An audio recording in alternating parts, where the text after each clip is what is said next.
I recently took over a business and I'm actually managed to lower the cost per purchase around 20% here. We've only have been working together around 3 weeks really. So this is an in-depth video on how I approach, lowering cost per purchase, and really how to be more efficient as a business. What I really see first from a paid perspective, but overall from a creative and business strategy perspective.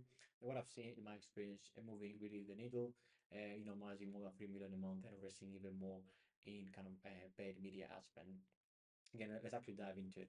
How to lower your cost per purchase. Again, from the top level, we're going to focus on three main pillars here, because these are like mostly driven by those three core things. So first one, what I've seen is account structure.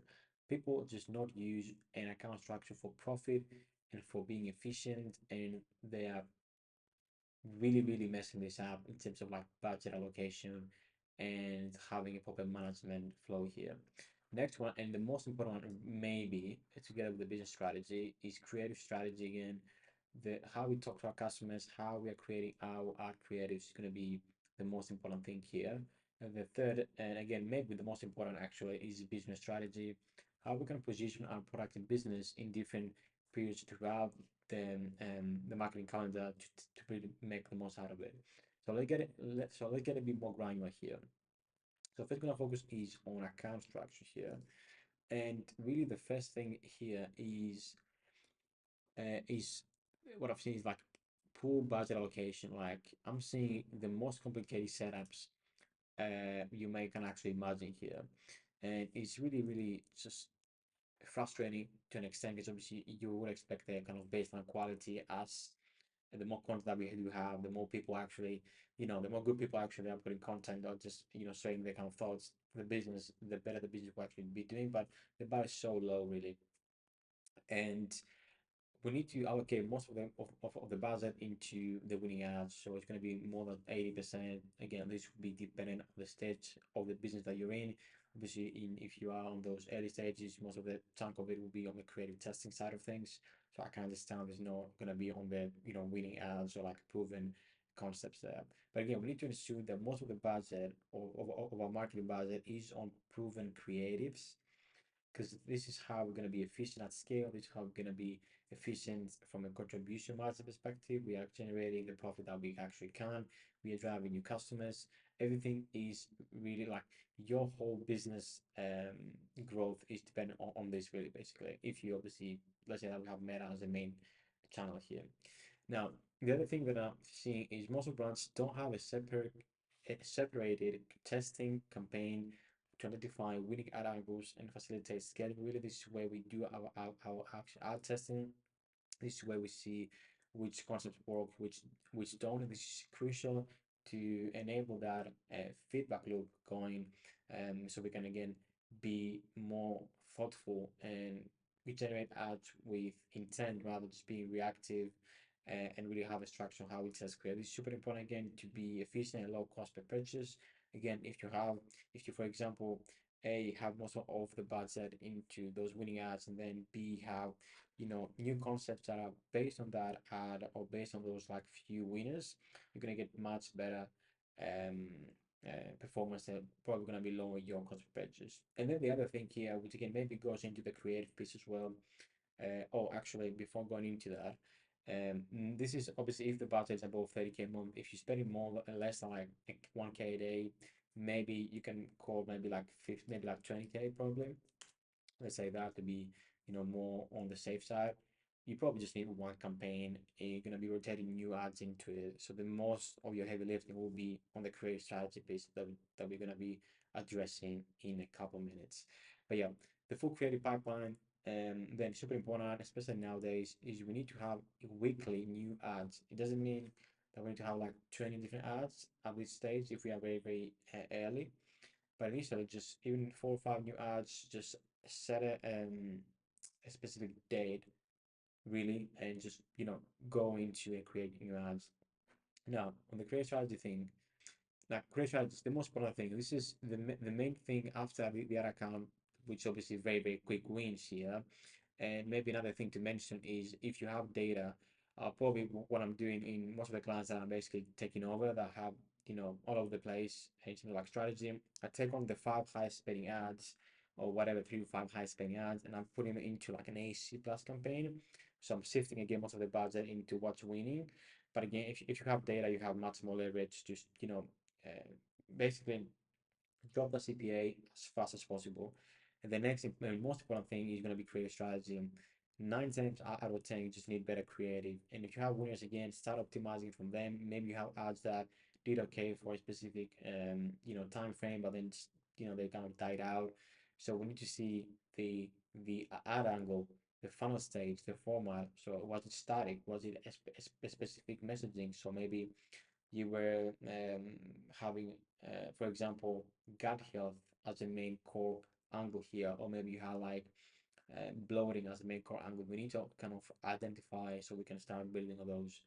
And then once you identify those, you need to really see where you see it um, in the whole funnel from a scalability perspective. Because if your ad spend and your overall kind of business is, let's say, mid, maybe like low six figures, or maybe like up to like 7 figures, is really going to be around problem and solution or wherever you're going to be sitting. So people who are in market, they're just setting for, they are just searching for like a better solution there, or they might be searching for another kind of product that maybe does the job slightly better. But you need to position your product or business in a way that we can demonstrate that through our content and our ads.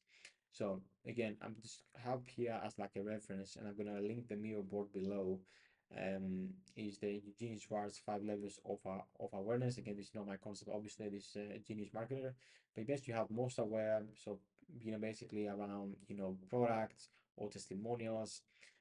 This is how you identify most aware. Product awareness, people obviously know your product. Again, it will be very again led through testimonials, social proof, and that sort of stuff. Solution always basically starting to get a bit more colder with like claims, improve how we can do basic things differently and better for maybe other brands. Again, then we move into the unaware, which is like very indirect and very stories and kind of secrets driven.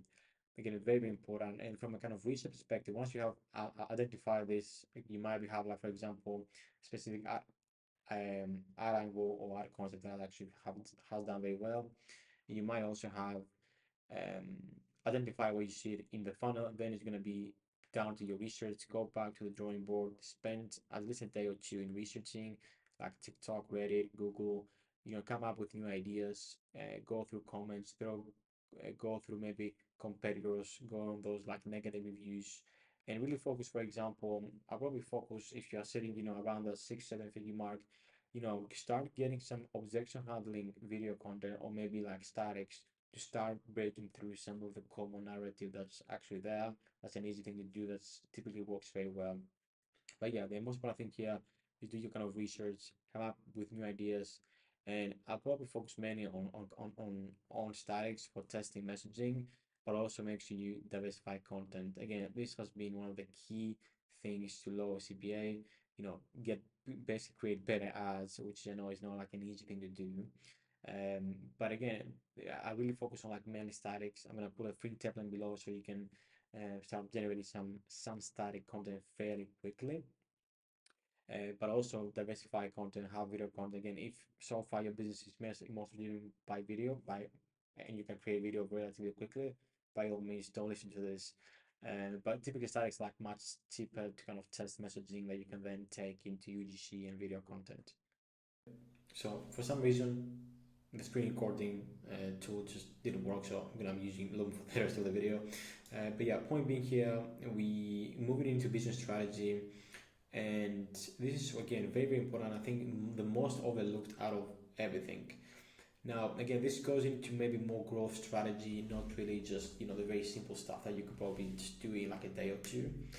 But again, having this, I'm just basically again sharing this just because it has helped me very much, and just allocating that time into um, ideating different offers, different products, different ways that we can generate cash and lower the CPA. Even if we basically have credit strategy and the account structure down, again, this will move the needle incrementally more than anything else. So the first thing that and this is not just from like a CPA perspective, but also from like a revenue an overall business growth perspective. Now, the first thing is the marketing calendar, one of the most powerful tools that you can use as a business really. How we can capture another sales moment throughout the year that we not really currently are to help generate cash for the business in those lower periods. So typically, depending on the business that you kind of have, you have Q4, which is one peak.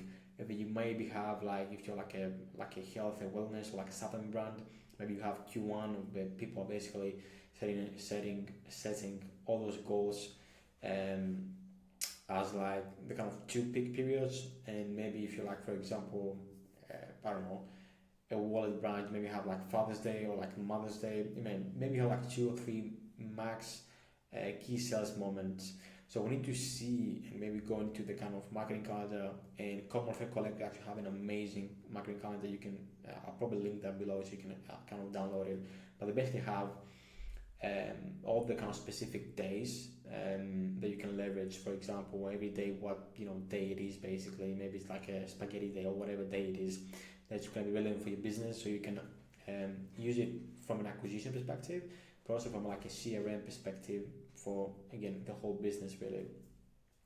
But again, how we can add more sales moments on those like low periods when things are kind of flat to make more cash for those key sales periods, but also to again lower that CPA. So you might be just taking advantage of like spring, or maybe like a summer, or maybe it's like a specific day, for example, maybe like back to school moments, something we can obviously do a campaign of in the front end and start tying all these things together. So how we can package all this information like an offer. So the main offers that I've seen working in paid, obviously it is a side-wide offer, maybe like 30% side-wide.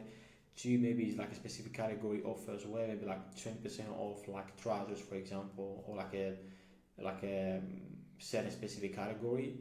Maybe you have a buy one get one free, or maybe buy two get one free, something like that, which again is going to be bumping our AOV and the average order and the average revenue from each customer. So we can again be more aggressive in getting new customers into the business.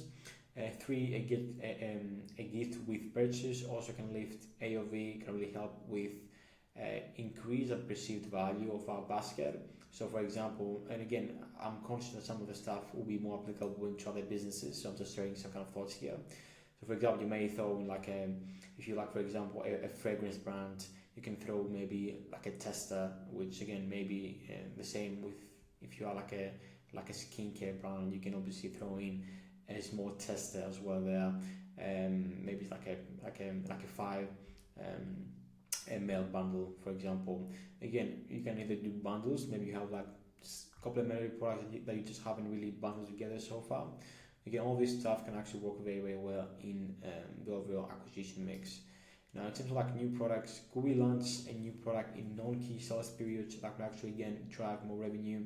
You should have, I think, new product launches, especially as you get more established business. Maybe this is not like for the 0 to 6 figures, but once you start breaking that 7-figure mark, when you start bringing new products together, again, this is going to have the biggest impact. Unlocking more SKUs is how you scale efficiently. So how we can, capture a supplementary piece of the market that obviously has sense and kind of makes sense and has a connection with our current offering.